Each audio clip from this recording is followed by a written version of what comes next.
What is up, y'all? It's BobbyFi here. Just doing a quick about last night video. I'm gonna share my screen real quick. We're gonna talk a little bit. I played only one lineup last night, so it's gonna be a really quick video.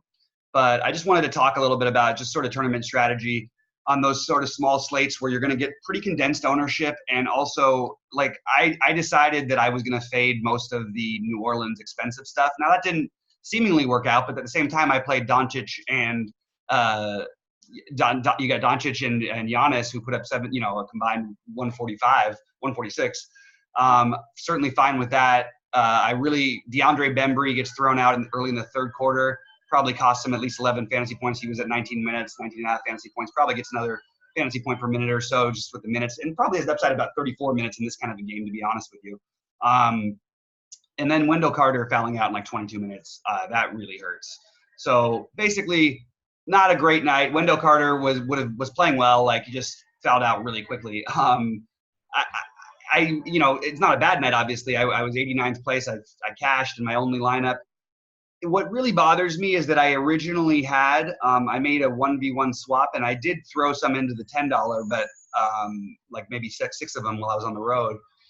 But I did a 1v1 swap or 2v2 swap with instead of Bembry, I'd had a DSJ, and instead of Carter, I'd had Markkanen, which wouldn't have been that much better. I actually liked the play of Carter better. That was probably what was making me go, why do I have to go down to DSJ when Bembry's probably going to at least give me the same points? I really liked the DSJ upside and the potential they could use him against his former team coming off the grief situation and all that. I know I'm looking at my other screen more than I usually do, but that's I got my setup here. So if it bothers you guys, give me the feedback in YouTube, and I can always adjust to whatever makes you happy. But anyway, you see the plays I went with. I obviously was going to play I played Porzingis. I would have played him in 100 out of 100 lineups. I know he didn't end up with the monster game that he could have had. That game was pretty close to going into overtime, which would have been interesting. Not so much for me maybe, but for some of the other people who had more of the Knicks, and certainly if I had DSJ because he was closing. Anyway, we were on it.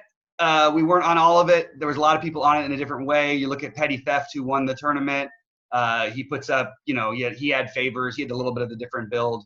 He had Jokic even in there, and you could make a little mistake because the other guys, the value got there so hard. If I was willing to leave money on the table and play like an Oubre over in my lineup and then play DSJ, obviously I win the tournament. I mean, even if I just play Oubre alone and Bembry doesn't foul out, or if Carter just doesn't. I mean, there's a lot of ways this could have gone where it's a top 10 lineup, but didn't quite get there. And we're obviously trying to win. We're not trying to come top 10. Loving the slate tonight.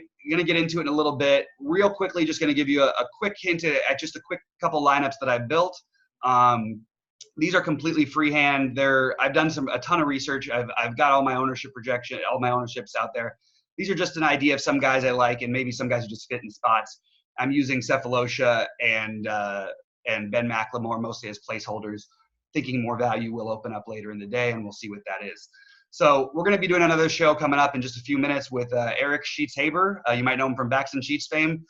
He's an awesome guy and a good friend of mine, and he's a good DFS player, and we're going to go through some lineup builds real soon. So thanks for tuning in, guys. For right now, we're going to get out of here, but thanks for tuning in, and we will talk to you shortly.